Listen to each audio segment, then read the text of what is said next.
लंबे समय पहले एक गांव में रमेश और धीरज नामक बाप बेटे रहते थे। रमेश का एक छोटा चाबी बनाने का दुकान था।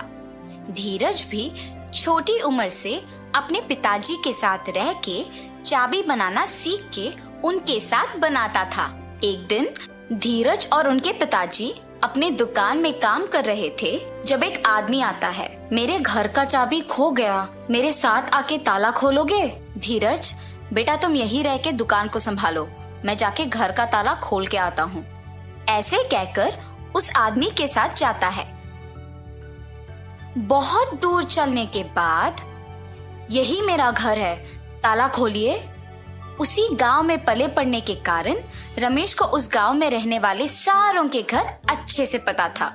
उस आदमी के दिखाए हुए घर रमेश के पहचान के वालों का होने पर वो सोच में पड़ जाता है।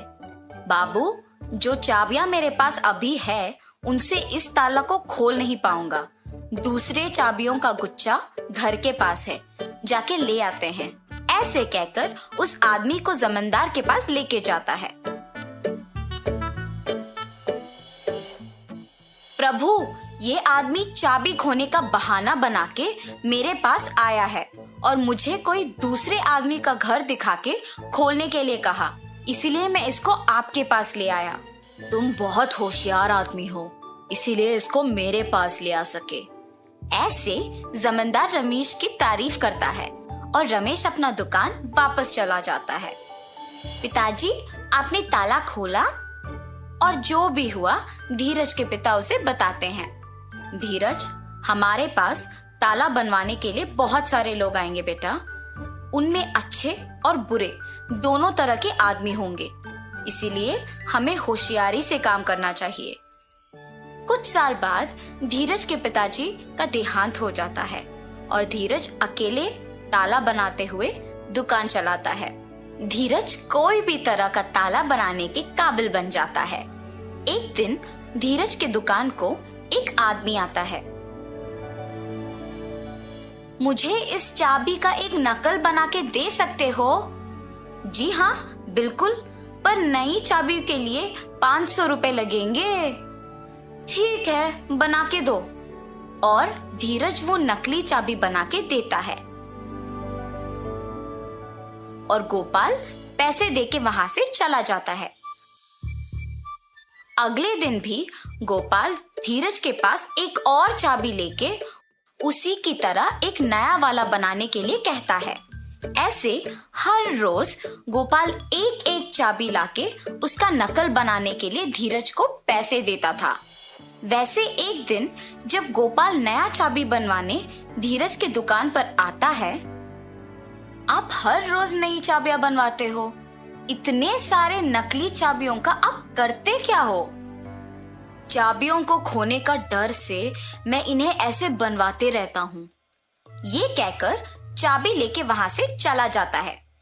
एक दिन जमींदार के पास उनके कुछ प्रजा आते हैं। प्रभु, अलमारी का ताला वैसे का वैसा ही है, मगर उसके अंदर का सोना और पैसे गायब हो गए। जी प्रभु, हमारे घरों में भी वही हुआ है। ये सब जमींदार से कह के दुखी होते हैं। तुम्हारे जेवर और पैसे किसने लिए, इसका मैं पता लगाता हूँ। आप लोग मुझ पे भरोसा करके घर वापस जाओ। जमींदार के बातों का यकीन मानकर प्रजा वापस घर जाती है। सैनिकों, तुम लोग भी इनके पीछे पीछे जाओ। थोड़े दिन इन सब पे नजर रखो, किसी दिन तो वो चोर पकड़ा जाएगा। जी प्रभु। सैनिकों ने जमींदार का कहा किया और सब पे नजर रखे रहे। उन्होंने ये देखा कि सारे लोगों के पास एक ही आदमी काम करता था। हम सबको इस आदमी पे अच्छे से नजर रखना होगा।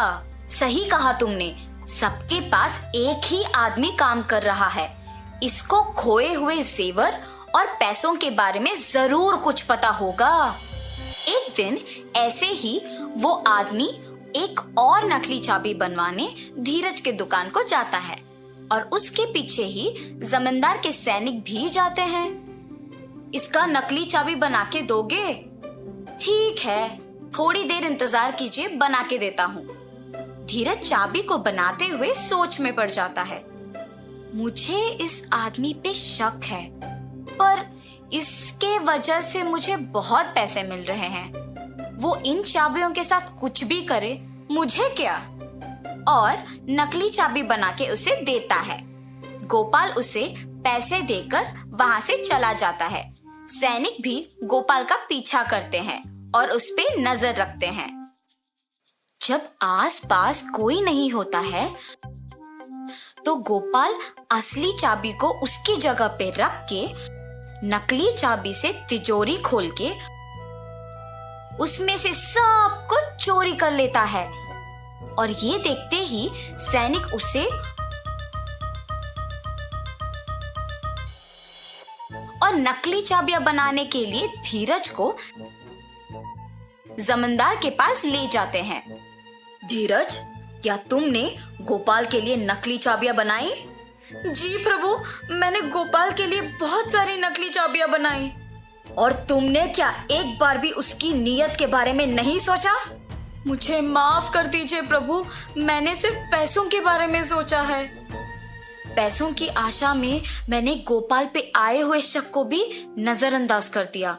अगर मैं तभी जमींदार को ये बात बता दिया होता तो अब मुझे ये स्थिति नहीं आती। ऐसे सोचकर दुखी होता है। गोपाल, जिस घर में काम करते हो उसी घर में चोरी करने पर शर्म नहीं आई? मुझे माफ कर दीजिए प्रभु, मुझे मेरी गलती का एहसास हुआ है। आइंदा ऐसे कभी नहीं होगा। धीरज और गोपाल को उनकी गलतियों का एहसास होने पर जमींदार उन्हें माफ कर देता है। ठीक है, अब से तुम दोनों ईमानदारी से काम करोगे।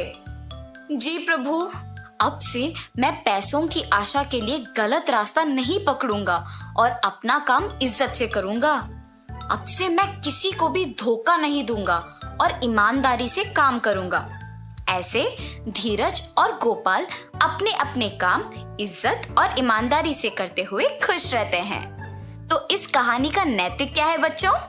किसी को गलती करते हुए देखना उतना ही गलत है जितना खुद गलती करना होता है। इसीलिए इज्जत और ईमानदारी से काम करो।